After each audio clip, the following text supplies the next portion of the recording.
Krishna Mukunda Murari April 5 episode. త్వరలో ఆదర్శతో సంగీత పెళ్లి fix, ఫలించిన Mukunda sketch. మొత్తానికి ముకుందర తండ్రి శ్రీనివాస్ మీరాని ఓదార్చిన పాయింట్ని మీరా అలియాస్ ముకుంద వాడుకుంటుంది. నువ్వు నా బిడ్డలా అని, నీలోనే ఇక నుంచి నా కూతురు ముకుందను చూసుకుంటాను అంటాడు శ్రీనివాస్. దీన్ని వాడుకోవాలి అని ముకుంద మనసులో ముందే ఫిక్స్ అవుతుంది.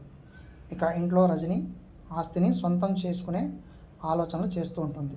ఇంతలో కృష్ణ అటు వెళ్ళడం చూసి రజని హే పిల్ల ఇలారా అని మర్యాద లేకుండా పిలుస్తుంది. ఆయన కృష్ణ మర్యాదగా వచ్చి ఏంటి పిన్ని అంటుంది.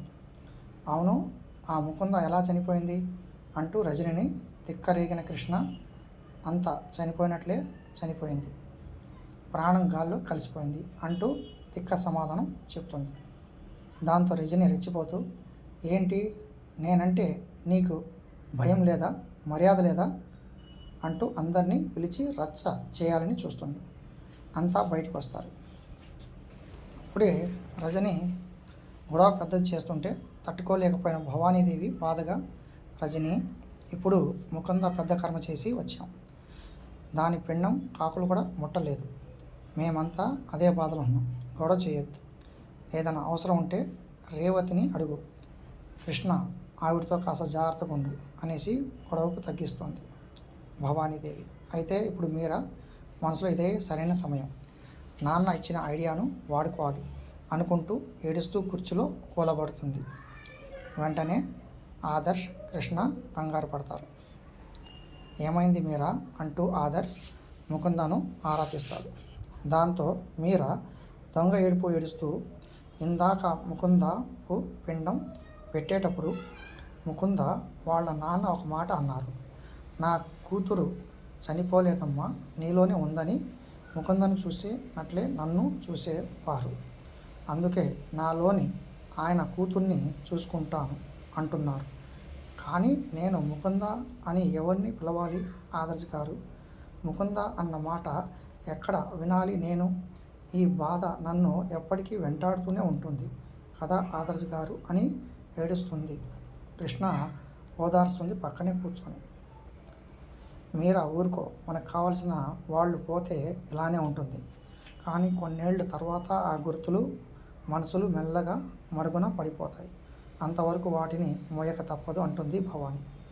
దేవి బాధగా అవసరం లేదమ్మా, ఏది మర్చిపోవాల్సిన అవసరం లేదు, ఏ బాధ లేకుండా ఎప్పటికీ గుర్తుంచుకునే దారి ఉంది అంటాడు ఆదర్శ్.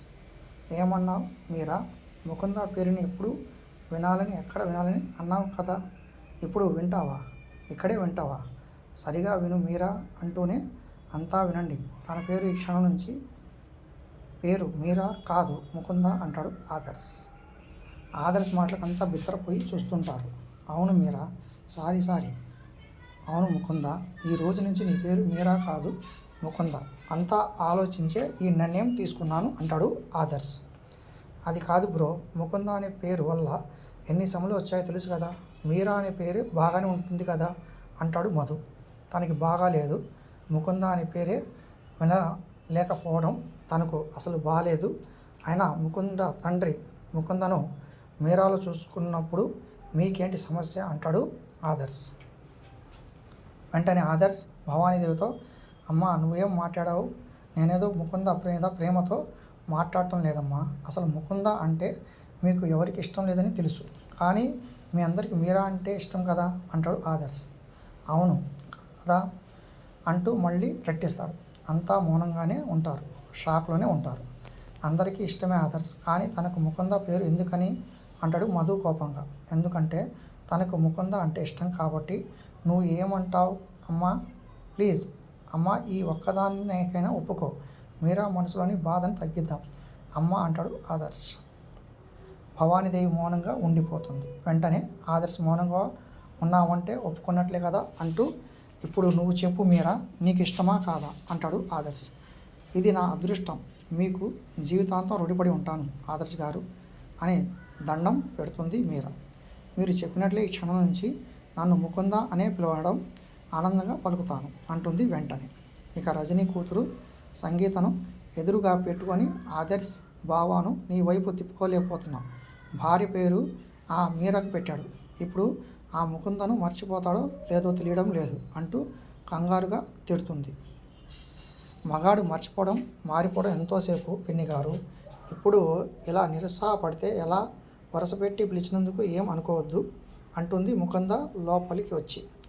వరుసపెట్టి పిలిస్తే ఏమనుకోను, కానీ నీ వరుసే బాలేదు. చచ్చిపోయిన వాడి పెళ్ళాం పేరు నీకు పెట్టాడు. ఇక నా కూతురు వంక ఎందుకు చూస్తాడు? పైగా పేరు పెట్టగానే నువ్వు కూడా తలూపావు. నీ మనసులో ఏముంది అంటుంది రజని. అయ్యో పిన్నిగారు,